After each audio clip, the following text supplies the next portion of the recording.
Ready tayo, ha? Yun ang una namin rehearsal. Biglang umulan ng malakas. Pagkalakas-lakas na ulan, paano may sandstorm? Takap tayo, sabi ni Ishma. Naku, sabi ni Ishma, kapayong lumapit sa akin, it's your problem now. So, take those people home. Saan ko sasakay?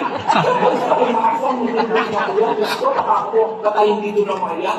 It's a thunderstorm.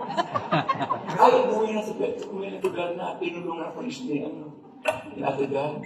Pinausap yung bus. 3-4 na bus, sinakay-sakay. Ayaw kasi sakay ng bus kasi hindi naman yung kontrata nila. Ang kontrata, yung mga eskwela na doon, isinakay rin. Si Ate Guy rin ang pumausap, kasama ako. Tinulungan niya ako na maisama, iligtas ang mga ordinaryong tao sa napakalakas ng ulan. Na-pack up. Inulit another day, gano'n na naman. Diba? Papatayin si Ate Guy, babarilin si Ate Guy. At sabi na walang himala, babarilin na siya. Diba? Kaibigan ko yung stuntman na bumaril. Sabi ko, pagbaril mo, magtago ka, baka mag-ati mga tao sa iyo. Yung action na, bang! Binaril na si Ate Guy. Hindi siya nakatakbo, pinugbog siya. Naawa ko, ang pangalan noon, Monching Maglangit. Binugbog siya ng mga tao, sabi ko, ay, pagtago ka eh. Hindi siya nakatago, binugbog siya ng mga fans ni Ate Guy. Noong unang araw, datingan nilang lahat, nakaset up ng camera, pagka ingay, Guy, sabi ng mga kami, Guy, sabi ko, sabi ko, yung crowd mo, pag ingay, hindi pwede na mag-shoot yung ganyan kaingay. Tinawagan ko ulit sila, Ate Guy, ang ingay-ingay, pumunta siya sa microphone, si Ate Guy, simple lang ginawa niya, sabi niya lang, shhh! Tumulong ka 3,000 tao.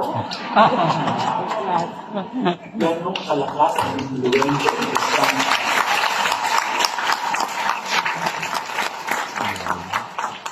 Sabi ni Ishma, kabila-bila si Joker, siya lang napapatayin.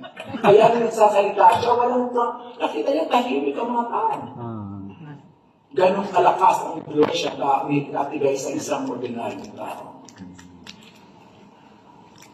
Doon ko din nakilala kung gano'ng kadaki ng actress si Ate Guy. Ulitin ko ito, nasabi ko na ito, may isang eksena, sabi, Joel, yung crowd mo, arrange mo na, isang mahabang bibing ng 5 kabaong. So, lahat ng tao nasa kabaong, naandun na, umiiyak na sila. Guy, pagdating dito, bumulit, pagdating dito, iiyak ka, tutulo ang luha sa kalawang mata mo.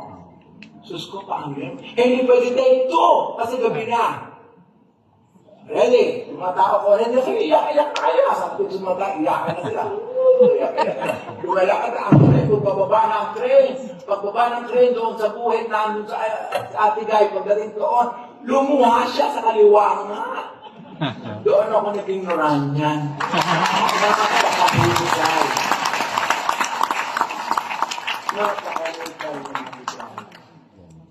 Marami pa kaming pinagsamahan. Nakita ko kung gano'n kamahal ang isang ordinaryong tao.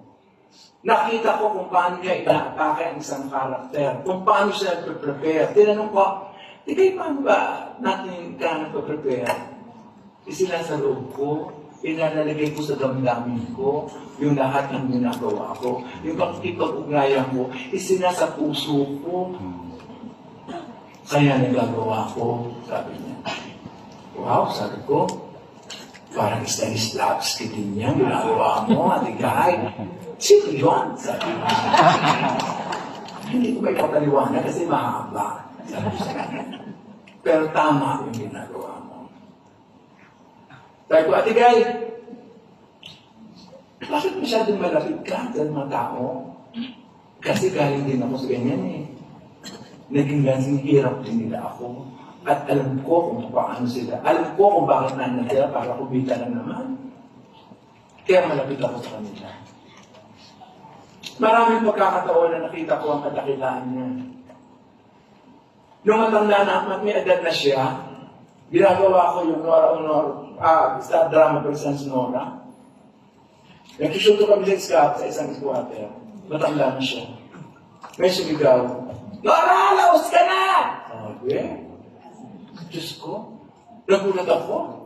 Nagalit yung kasama ni Ate Guy, pinipil Ate Guy, huwag akong bala. Pumunta siya doon sa squatter area, tinanong niya kung sino nagsalita. Isang lalaking medyo lasing nagsalita. Kaya yan, bakit pinawa yung sabi ni Nora? Kasi gusto lang ka makita, kasi gusto ko lang makausap, hindi kita makamayan, gusto ko lang kamayan, kaya ako tumigaw. Tapos umiyak at niyakap siya.